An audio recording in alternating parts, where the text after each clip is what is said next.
Alright, these are our birds. They're running, what, 4 to 6 pounds? Yep. And they're about 11 weeks old, 11 and a half weeks old, I think. We run them a little longer because we let them free range during the day.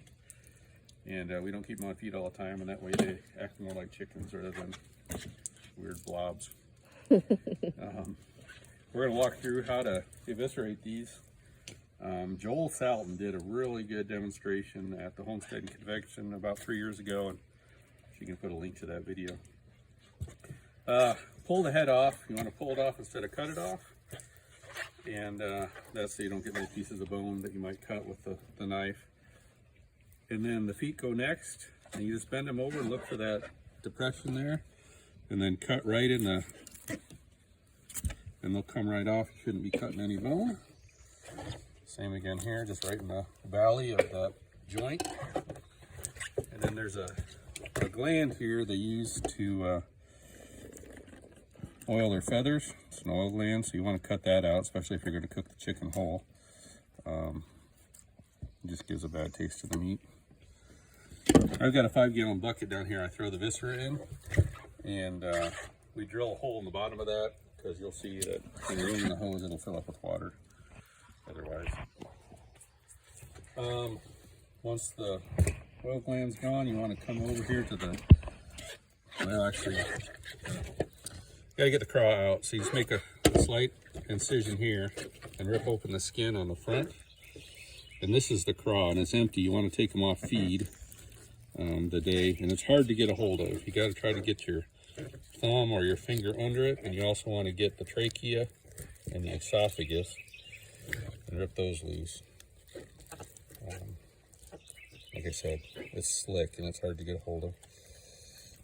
There we go. So there's the trachea. So now we got the crop, the esophagus, and the trachea loose. You just leave those. Come around here, and then you want to go right above the vent. Just make a small incision there.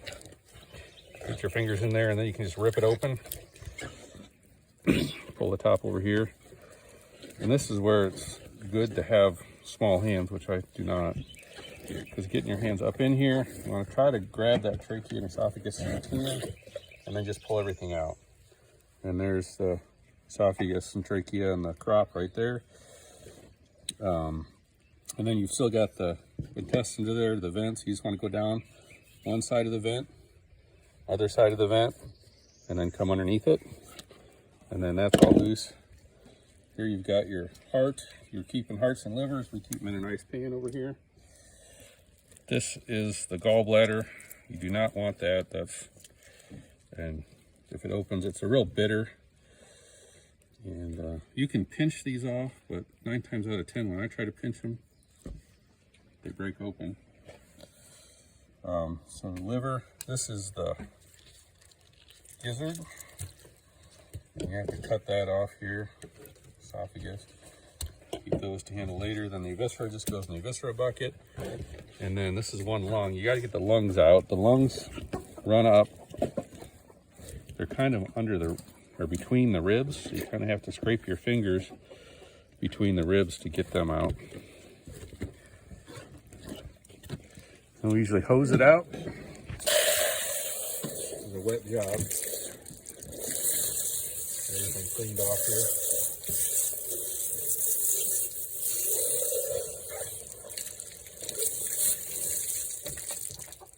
Double check and make sure you get everything out inside. That's the part of the trachea didn't come out. So there you go. There's your clean.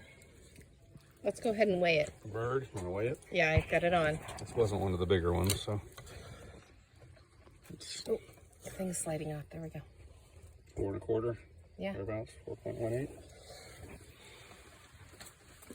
Throw them in a cooler on ice.